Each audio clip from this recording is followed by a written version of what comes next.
అంచెలంచెలుగా Shri Lakshmi agro forms మరియు ప్రాజెక్టులో ఇన్వెస్ట్ చేయండి. రేపటి కోటీశ్వర్లు అవ్వండి. సంప్రదించవలసిన నెంబర్స్. ఇది ఫుల్ సర్క్యులేట్ అవుతుంది.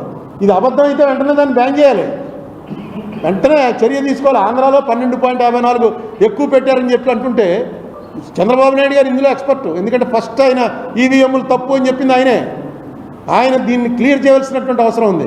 లేదా ఓట్ ఫర్ డెమోక్రసీ వాడు బోగస్ వాడు ఉత్తినే ఏవో పెడుతుంటాడు. నేను చూశాను వాళ్ళ పేర్లు, అందులో ఎవరెవరు ఉన్నారని. వాళ్ళంతా చాలా పెద్ద రిప్యూటెడ్ ఫెలోసే. మరి ఎందుకు అలా పెడుతున్నారని. ఇంకో విషయం, నిన్న బాలినేని అతను వేసినటువంటి పిటిషన్లో ఇప్పుడే దేశాయ్ గారు పంపారు నాకు. దేశాయ్ గారు పంపిన దాని ప్రకారం చీఫ్ ఎలక్టోరల్ ఆఫీస్ మీనా గారు 26/6/2024 నాడు ఒకటి ఇచ్చారు. అది అందరికీ కూడా తిరుగుతోంది, మీకు కావాలంటే పెడతాను నేను. దాంట్లో ఆయన చీఫ్ ఎలక్షన్ ఆఫీసరు ఆయన ఏమి ఇచ్చాడు, ఇవన్నీ కూడా కౌంటింగ్ అయిన 10 రోజుల్లో మొత్తం డిస్ట్రాయ్ చేయమన్నారు. అప్పుడే 20 రోజులు అయింది, 26వ తారీఖున ఇచ్చాడు ఆయన. అప్పుడే 20 రోజులు అయింది, ఇంకా ఎందుకు డిస్ట్రాయ్ చేయలేదు, వెంటనే అన్నీ డిస్ట్రాయ్ చేయండి అని చెప్పి ఆయన ఇచ్చాడు. అది పంపిస్తే అది చూసి నేను ఆశ్చర్యపోయి దేశాయ్ గారిని అడిగాను, ఇదేంటండి బాబు అని. వెంటనే దేశాయ్ గారు యాక్ట్ తీసి పంపించాడు.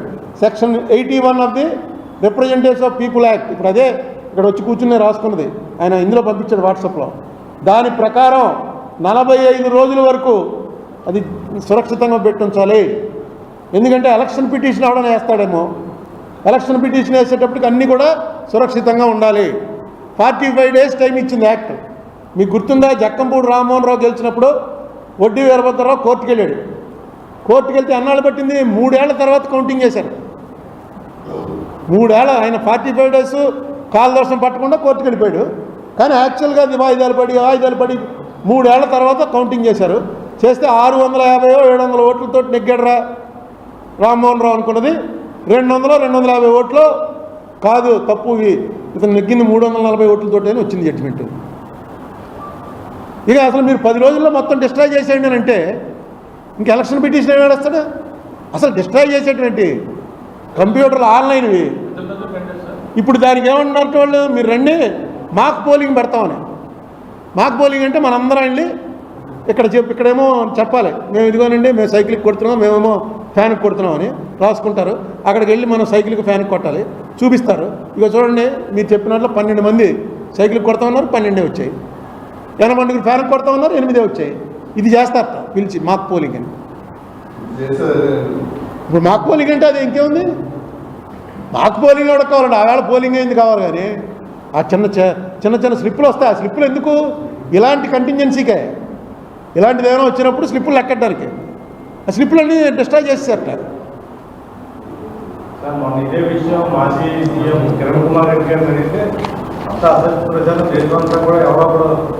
అదే ఇదంతా అసత్య ప్రచారం అని చెప్పవలసింది ఎవరంటే, దీని మీద ఎక్స్పర్టీజ్ ఉన్నటువంటి చంద్రబాబు నాయుడు గారి కెపాసిటీ ఉంది.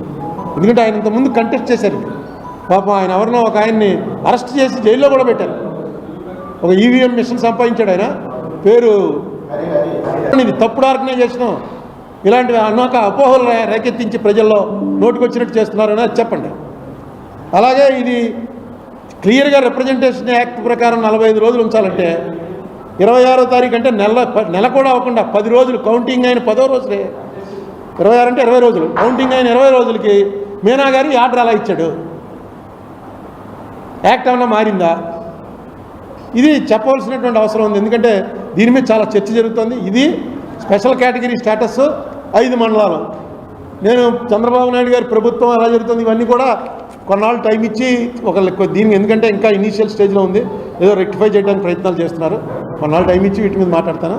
మెయిన్ మార్గదర్శిలో వాళ్ళకి చేసిన రిక్వెస్ట్, చంద్రబాబు నాయుడు గారికి రేవంత్ రెడ్డి గారికి రిక్వెస్ట్, అది కొంచెం ఆయనకి వాళ్ళకి అందేలా చేయండి.